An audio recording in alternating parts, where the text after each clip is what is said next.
So it was the year 2002, and you know what that means. That's right, the 40th anniversary of the entire James Bond franchise.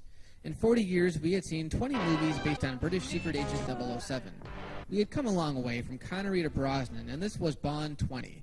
Love him or hate him, the films covered a lot of cinematic ground. They went all over the world, on occasion taking us to the depths of the sea, and eventually into outer space. They were renowned for their large-scale action scenes, some awesome and some pure eye candy.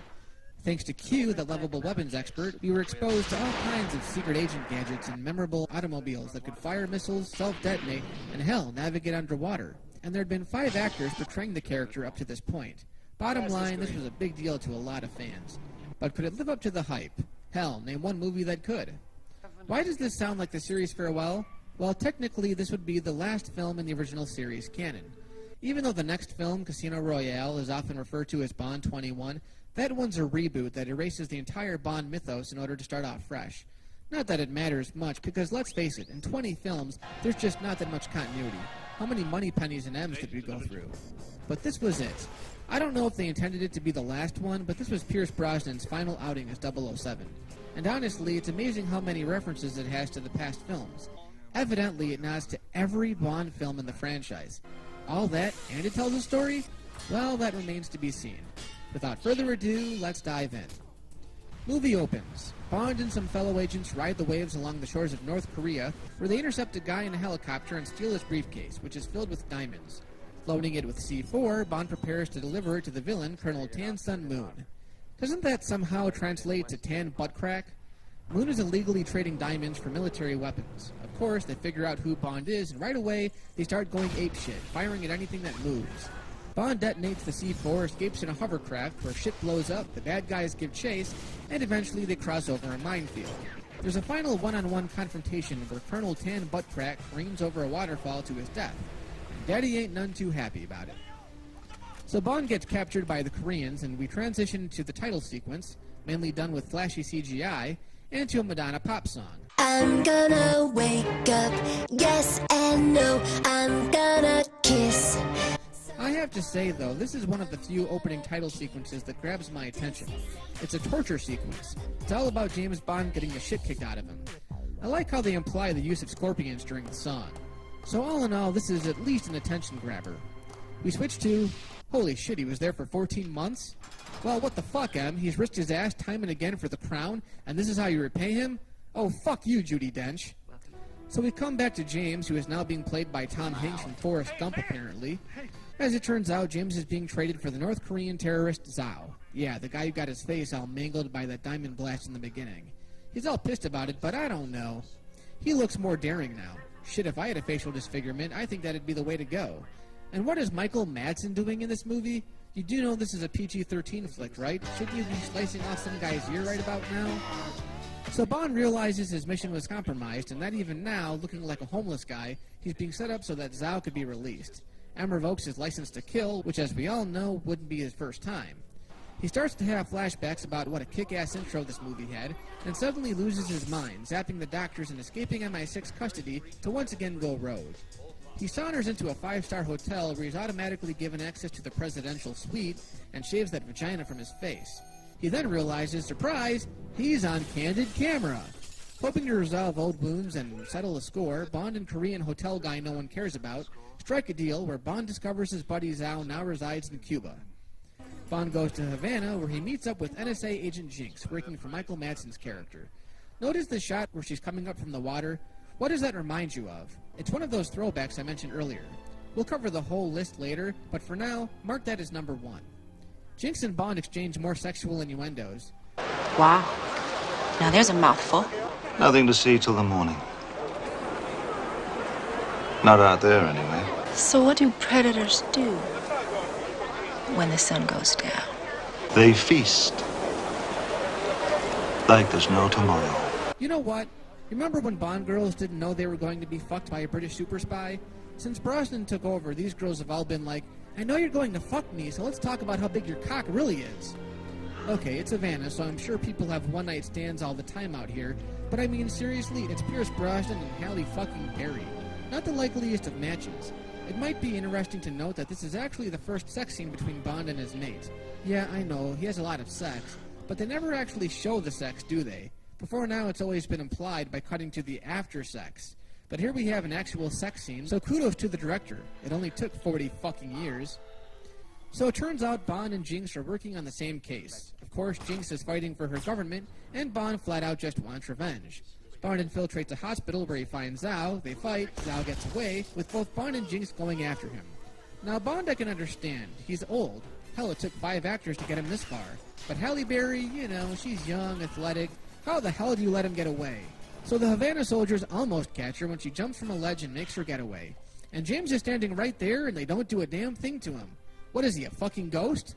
However, Zhao does leave behind a small trace of his ultimate plans in the form of a pendant that holds some diamonds. James tracks the diamonds to wealthy entrepreneur Gustav Graves. Bond introduces himself where he meets Graves' fencing instructor Verity, played by Madonna. Come on, you had to have a singing role and an acting role? What is it, in her contract or something? I don't like cockfights. That's not what I heard. So then Bond and Graves engage in a friendly fencing match. These guys tear each other apart. This has to be one of the best action scenes in a Bond film for a long time. And it's a sword fight. It goes on forever, but I'm telling you, it's a pretty badass fight. It's fucking fencing, and yet by the end of it, they both look like they've just fought a war. Bond rendezvous with them, where he's given back his 00 license. So what was the point of taking it away from him, you jerk? And in the next scene, everyone at MI6 is dead. Oh, great. You might as well roll the credits now. Actually, you've just been punked. It was just a virtual reality simulator put together by our good buddy R. Thankfully, they kept his goofball antics to a minimal here, and it's simply business as usual. Besides, he gives Bond another kick-ass vehicle to destroy. An Aston Martin. Seriously, another one? But this one's invisible. I know the film gets a lot of shit for this gadget, but I just go with it. It's been a long time since we've had to suspend disbelief in a Bond movie, and besides, it's not another shitty BMW. Yep, we're going back to the basics. In the meantime, M enlists the help of Miranda Frost, a 00 agent sent in to help Bond. You've managed to keep business and pleasure separate. You haven't fraternized with any of your fellow agents, despite several advances. I think it would be foolish to get involved with someone within the community. Especially James Bond. Yeah, well, you'd be the first. So Bond goes to Iceland, where Graves gets ready to reveal his Icarus project. Please don't tell me it's another I'm taking over the world ploy. Bond goes to fraternize with Jinx, and we find out that Graves is actually Colonel Tan Sun Moon. You know, Tan Butt Crack, who faked his death and used gene therapy technology to change his physical likeness. So we get a confrontation with the snotty Miranda Frost, where Jinx basically reveals her and Bond's short-lived sex life. He's been explaining his Big Bang Theory. Oh, yeah, I think I got the thrust of it. Just tell her flat out, look, bitch, no one gives better head than me, especially when it comes to James Bond. Bond infiltrates Graves' stronghold using the Aston Martin Vanquish. Even the name sounds awesome. When Frost flat out throws herself at him. She's only laid eyes on him once. What about all that talk about not fraternizing with the agents? You really stick to your convictions, don't you? Jinx gets captured by Prince Diamond Face, where she undergoes electric shock therapy. Bond drops in to save the day when he causes all the lasers to go crazy. James once again confronts Graves/Butt Crack and realizes that Frost was the one who betrayed him in North Korea. Bond escapes yet again, making a getaway in Graves' AstroTurf rocket booster. I made that up, by the way. As Moon gives a demonstration of his laser. Laser. This scene probably had the most CGI and was the one that seemed to piss off a lot of fans. The landscape just gets torn up. Bond careens over the edge and then escapes a massive drowning by parasailing/water skiing. This movie really pulls out all the stops, doesn't it? Bond heads back to Graves' lair, where Zhao gives chase in his lime green Jaguar, using infrared to pinpoint Bond's Aston Martin. After a few well-placed machine gun hits, Bond's car is visible, and they start pursuing each other across the ice. They circle around in an ice fortress as the place starts to melt all around them. Zhao gets dunked in an ice pond, and James saves Jinx from certain death. Next, Jesus, does this movie never end? James and Jinx sneak onto Tan Sun Moon's aircraft, where Moon reveals his plans to his father, using his giant laser on the Korean demilitarized zone, allowing the North Korean troops to invade South Korean borders. Well, Pop don't like that plan one bit, and so Colonel Tan Butt Crack uses a super-duper Iron Man suit to electrocute him. Bond engages Moon, while Jinx, in trying to pilot the plane, engages in a fight with a very skimpy Miranda Frost. All hell breaks loose as the laser starts cutting up everything in sight. Moon finally gets his ass handed to him by Bond, who cuts him loose, allowing him to get ground up by the plane's engine, which somehow cuts off the laser, I guess. Yeah, that works. Sure. So after Bond and Jinx get to safety by piloting a helicopter out from the bay of the disintegrating airplane, we see that Bond has once again turned his affections toward Miss Moneypenny. Finally, after 20 films of sexual tension, he's finally giving Miss Moneypenny the old in-out, in-out. Hey, it's no Lois Maxwell, but works for me. Oh hell, it was just a virtual reality sim. But let that girl dream. Of course, Bond and Jinx end up together, with Jinx covered in diamonds. How fitting. So that's Bond 20, and again, it's entertaining, but it just doesn't stack up to the earlier films. I don't know what it is, but it's still trying to be just your typical big-budget action movie. It's almost as if the filmmakers were trying to distance themselves from the originals. And that's a shame, because GoldenEye was a step in the right direction. The good thing is it returns to that tired tradition of high-tech gadgets and colorful Bond villains. It even uses a few cliches that the series created back in the day. You know, back when they weren't cliches. And I agree to a certain extent, it does rely a bit heavily on the digital imagery. Some of those scenes really look like they were rendered in Photoshop. Now there's one last thing we should talk about before leaving the last remnants of the old Bond timeline behind, and that's the references this movie makes to all the other films. If anything, it certainly shows its appreciation for all the films we've come to know and love throughout the years. So here we go, a list in chronological order of how Die Another Day, or Dad for you true Bond geeks, pays homage to his forefathers. We already started with number 1, when Jinx comes up from the water surface. That's an obvious homage to Ursula Andress' introduction in Dr. No. There are a couple of nods to From Russia with Love. One is when Bond first enters Q's laboratory. Both the attaché case and Kleb's shoe blade are visible. Then there's the scene in the hotel where the hotel manager and a film crew are set up behind a mirror to film Bond and the Asian woman having sex. It's a reference to when Kleb and Grant were filming Bond and Tatiana doing the same thing. The scene where Jinx is strapped to a table about to be disemboweled by lasers was taken from Goldfinger, where Gert Frobe strapped Sean Connery down the same way. R also says the line, "As I learned from my predecessor Bond, I never joke about my work," which was first uttered by Q in Goldfinger. I never joke about my work, 007. Jinx drives a Ford Thunderbird in the film, which was also driven by Felix Leiter in Goldfinger. At the end of the film, where Bond and Jinx fight Graves and Frost in the plane, a bullet is fired, causing the cabin to lose air pressure, and for Graves to get sucked out of the window, which is pretty much what happens to Goldfinger, and both results are just as funny.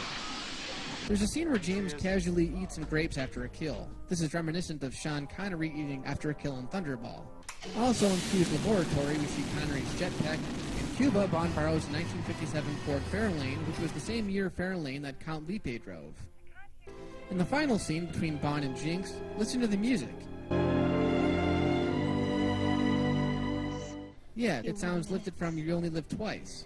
Toward the end of the film, where Graves/Tan butt crack starts an avalanche to try and kill Bond, that was taken from On Her Majesty's Secret Service.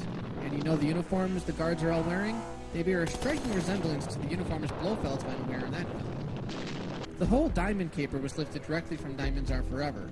As a matter of fact, the plot involving the villain dying in the beginning, only to resurface later on using a different identity, yeah, Blofeld did that in Diamonds Are Forever. You think this is all coincidence? Okay, fine. Check out the magazine article Bond's reading on the plane. And there are a few more subtle nods to that movie as well. Graves actually says, "Then diamonds are for everyone." And if you look closely in his office, you'll see a clear cross-hatched floor very much like the one seen in Willard White's lair. When the minefield is destroyed by Icarus, it's like the poppy fields exploding in Live and Let Die. The scene in the hospital where Bond chases Zhao and passes the wall of mirrors reminds us of that last climactic scene in Scaramanga's funhouse from Man with the Golden Gun.